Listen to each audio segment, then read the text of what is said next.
3, 2, 1, go!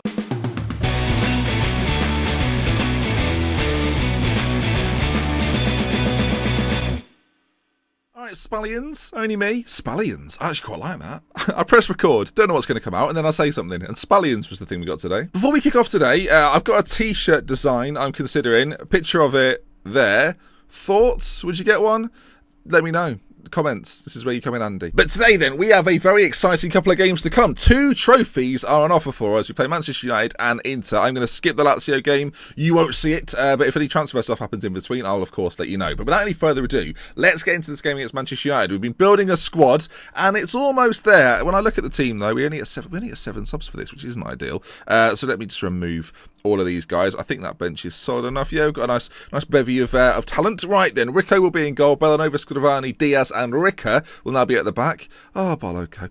Pettit will be just in front with us, Campos and Derek in the centre. Bon Jovi behind Highset and Spear. Bon Jovi still looking to move him out, but he suits the system. He knows the system, so it makes a little bit more sense to get the best out of Spear and Dorian today. Instructions: we're attacking and sticking with the overlap, working the ball into the box, retaining possession, closing down that a little bit more with a high tempo, playing fairly wide. Short passing as well, key to keeping the ball. And as you saw last season, our midfielders had really good pass completion percentages, and hopefully these new guys that have come in that have got slightly better technical ability have that with them within their game as well. So let's submit the team, get into it. Manchester United. How do Manchester United look in 2024? That's the question I'm asking. Hopefully they're still... I say hopefully they're still good. I don't really want them to be good. We're 10-1 to win this. 10 to pig in 1. Dybala is up front with Eden Hazard. We've got Isaac, Pellegrini, Koke, Werbrook. I think he must be new, right? Number 8. I don't think he's a real person, right? Yeah, regen. Really good regen as well. Out on the wing. Regani plays from them as well. David De Gea still in goal, 33 years of age now, and has played an awful lot of matches, it's fair to say. Right then, let's get into this. Bentancur on the bench with Rashford, Verratti. Actually, how much has Rashford played? I'm a little bit curious. Worth it. Okay, into the games we go, and I'm hoping for a win. Not expecting. I'm not going to say I'm expecting a win, because I'm not. Right, so I've got faith in them, because let's face it, faith is probably going to get us through this. There you can see us walking out. I'm going to put it in 2D, but it's just nice to see the teams walking out in that way. It just looks nice, doesn't it? Lined up there. Right, let's get it into 2D and enjoy the game. Oh my God. It's a bloody square pitch. Manchester United versus Spal. Super Cup. On a square pitch. We're playing at Parma. Parma have got a square pitch. Why is the Super Cup final at Parma? Okay, well, all of a sudden, I don't feel like they're a away team at all. I know this place very well. We're playing at bloody Parma. Ha ha ha. I'm way too excited about that. Hazard's free kick is just about headed clear, and we're on the attack because it's basically what happens when you play on a square pitch. United, though, first highlight of the game. Traditionally, I've never fared well. My teams do not play well on square pitches, as Dybala, also very familiar with Italian turf, puts it in the back of the net. 1-0 United. This is, the Inter game, I think, is coming up. That's the one I'm expecting we'll do quite well in. This one here against United, I'm not expecting too much from. Dybala, I would predict now, if we look at Dybala, you talk about Dorian being good. That's absolutely ridiculous. When I clicked that, I wasn't knowing what to expect. That is ridiculous. The amount of yellow is Jesus Christ. I think he's probably the best player in world football as of right now.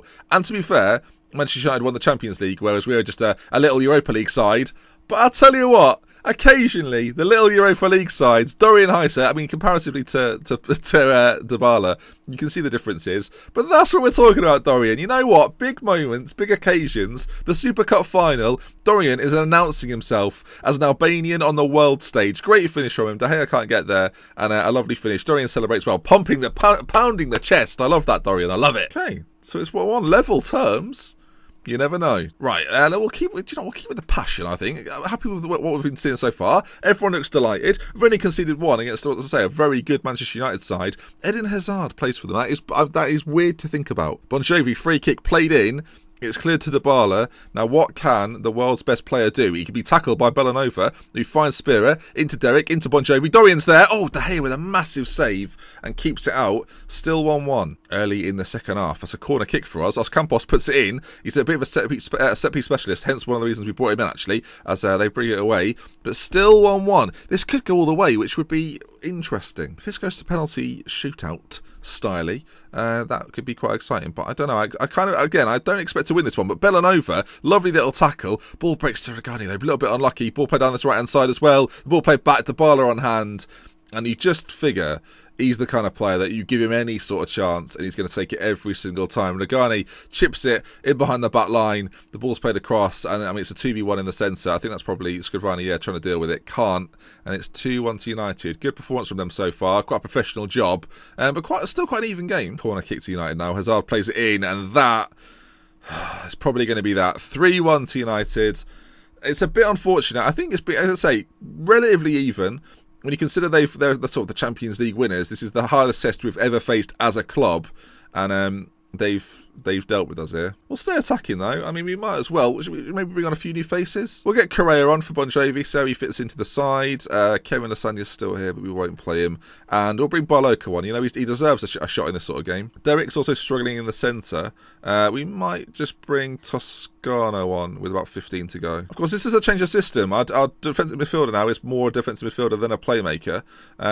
We'll see how that affects things in the early part of the season. It might be something we have to change back, as Bellanova has fouled Eden Hazard, and he's produced the red card, which is not what we wanted to see. It won't be Toscano, it'll be Pinheiro now to come on for Spira. We'll go to another 4 at the back. That is disappointing there. It'll be booked. I don't know if he's suspended for European competition, which will be really annoying if he is, but I don't know. He's put in a decent performance, and now he's kind of throwing that away. We're still on attacking, which is ridiculous. We'll go to the counter, but I'm fearful now. Although maybe I shouldn't be. Campos looks for Dorian, but no, it looks like it's going to be Manchester United, maybe scoring a couple more here if we're not careful. Defensive shape shouldn't change too much as Pinheiro takes it off Hazard, but now Dorian has got it all to do. He's tackled as well, falls towards Hazard. Scrivani gets there first, and I'm a bit concerned with how we're going to get rid of this, and the ball out is probably my most hated ball out on FIFA, on FM, when they play that ball into no man's land, and Dybala into Griezmann.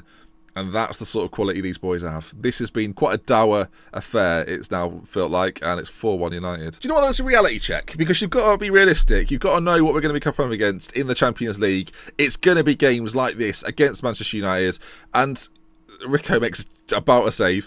4-1 defeat maybe flatters them, I think, genuinely. I think they've really come into it. We've had a red card, they've scored another one. These things happen. They scored from a set piece. I can't be too disappointed. It's a shame to lose on a European stage like this, but you can't be too disappointed. If Dorian scores from here, we're going to be loving life. Derek, we might get one more chance, 4-2. It's not really a disgrace. Correa back to Derek, back into Correa, working it quite nicely out to Barloka. Derek on it again. We might score a goalie, Correa, look for Dorian, go and find him. Correa into Dorian high save. It's the post. Man, he could have got 2. And there we are then. Manchester United 4, Spal 1. A disappointing end at Palmer's ground. But these things do happen sometimes. A very convincing performance. Dybala, Griezmann and Verbrook, I think you'd say it. On the score sheet, yeah, he's blooming good. I bet Griezmann ain't bad either, even at 33. I'd call it decent. And that brings us to the end of this game. We'll play into then, as I say, there's a bit of a gap between hand, about 7 days or so. So what we'll do is we'll fly forward towards that one. If anything happens interestingly in between, then we'll come back for it. I just wonder now, actually, when's the Champions League draw? It's not soon. Okay, never mind. It could well be, though, some news regarding transfers. We'll see. I've not bid for anyone since we last met. I'm still in that sort of, I'm not quite sure mould. We keep getting loan offers for players. I wish they wouldn't. Still got 70 million to spend, so there's still a bit of room to manoeuvre. I've just realised we might play Renzi here in the Tim sort of Super Cup final, Super Copper. Okay, Scanu is going to go out on loan. We talked about that last time. Hasn't really progressed as planned so far. That's all that's gone on. Again, just loan stuff, really. I guess comment section. Is there still an area, especially after that game, is there still an area in which we need to strengthen? Should we bring in a playmaker to play in that defensive midfield spot in case a ball winner in there isn't actually what we need? That's probably the only thing. We've made our midfield a little bit more playmakery. That small change in system might affect a lot. We'll find out eventually, of course, but we'll have to... I mean, I don't know. In theory, they're better players, so they should fit in. It might just take a little while. Interestingly, Bon Jovi, we beat Lazio in the friendly. Bon Jovi, they picked up an injury. 6 to 11 days he's going to be out for. That doesn't affect things massively, but it does mean Correa has become that bit more important. And it also makes it harder to sell him, which might be the problem. Now, this is interesting. I have to pick the captain for the season. I think we stick with Diaz. There's a temptation to make it Dorian. We'll stick with Ruben Diaz, though, and keep Dorian as the backup. But there was a temptation there to make Dorian captain for this final season, but I'll hold off, I guess. Just like the idea of Captain Dorian. I don't know why. Okay, back again. Next game of the episode, and a little change. We're going to move Derek back to that right-hand side, bring Santano into the centre, and play Correa in that advanced playmaker position. Bon Jovi obviously misses out. Boloko also injured for this one. And we're going to leave out Os Campos, new to the team, 20 years of age, Argentine. I think he'll have a pivotal part to play this season. But for now, let's go back to basics a little bit. Pettit's going to play as that ball-winning midfielder. There is a temptation, though, and I've got to say this, to play him maybe not as the ball winner, but maybe as the deep line playmaker. He's not unnatural there. You can see he's not bad, but he's not natural. And some of his attributes do actually really they work well for it. Decision making, especially 17 decision making in that role, suggests he could do it. Let's do it. I was thinking, shall we not? We'll play him as a defensive playmaker. We've got a couple in there now, and Correa will move to an attacking midfielder, much like we did last season. I'm sure he'll be fine in there. Heise and Spirit up top through the middle. As always, the defence remains the same as last episode. Bellanova comes back in as there's no suspension in the Team Super Copper, whatever I'm saying.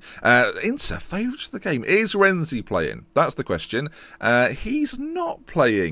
And from what I can see, he's not even on the bench. So, from what I can tell... Oh, here he is, Renzi. Right. Not playing, though.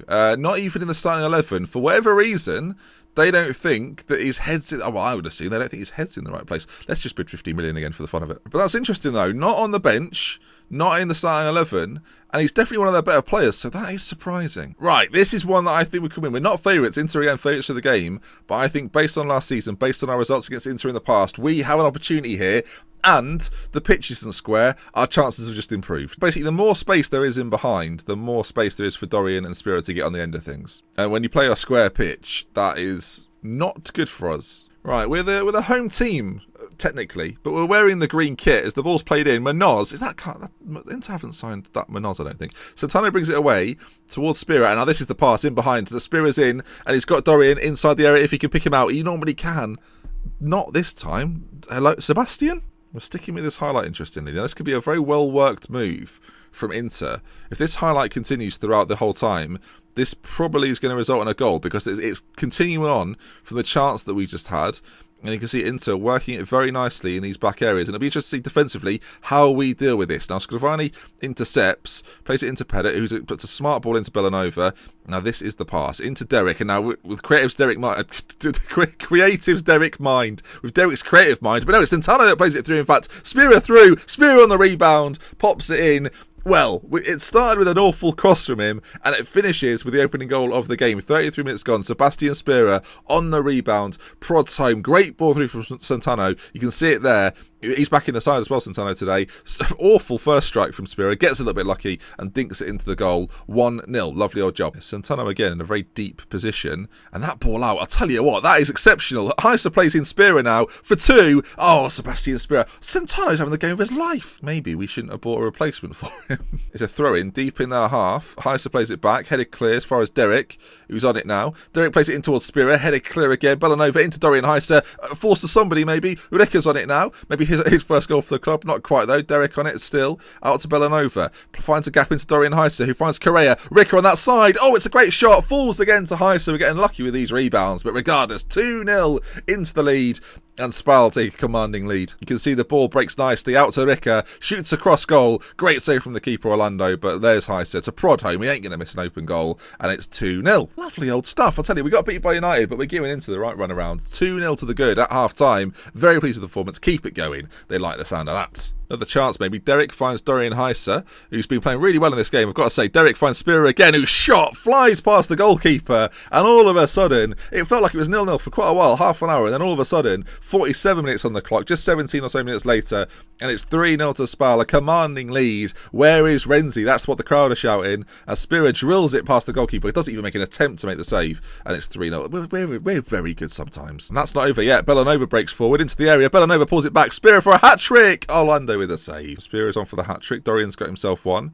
I think there's more goals in this game. When there's more space on the pitch, we are So much better, it's scary. I tell you what, give me Man United on a proper pitch, we'll do them. Rico claims it from the corner and launches it up towards Sebastian Spira, who finds Dorian Heiser, who will not be caught. Dorian Heiser makes it 4. The Spira-Heiser combination. Spicer are back again, and this season they are ready for action. There's Torca Renzi coming in. These boys don't need him. Great little header on from Spira, and Heiser puts it in the back of the net. Spicer are in top form. This is what you want to see from the lads. Great goal. And then there we go. 4-0 Inter. What are you doing, boys? I mean, I don't care what you're doing. We're so good. And we weren't good in that last game. But I say, give us a proper pitch. We can't play on a hockey pitch. A corner from Derek, played in towards Ruben Diaz. There might be more goals in this. It could end up being 5. Orlando with another save. Inter at 6s and 7s. I'll tell you what, this could end up 6s and 7s if they're not careful. I mean, we'll talk about it, Inter, because this is the first chance you've had. Lopez with it, ball played across, and the clean sheet's gone. They've got 10 minutes to get 3 goals. It seems unlikely. Then again, are we starting off the season with a bottle job? This would be quite the bottle job. Oh, God. Oh, God. Oh, God. They've scored again. 89 minutes gone. There's no way. There's literally no way. Ruben Diaz's defending here is, well, it's snowman-esque. I mean, he froze there, is what I'm getting at. And good finish from Lopez. 4-2. Takes the shine off it somewhat. Orlando claims, though, with just a second remaining. And that, my friends, I assume, will be that. Spell 4, Inter 2. And a really, really good win as well. That's what you want to see from the boys. Back in, I was going to say back in Italy, but the Super Cup was in Italy. Congratulations. A great win. And a tournament win. A competition win. Of course, we had to get there by winning a few things. And we have done. So there we are then. Inter have been beaten. Where is Renzi? Left out of this one. Maybe shouldn't have been. And my name's on the lips of the supporters. That's what I like to see.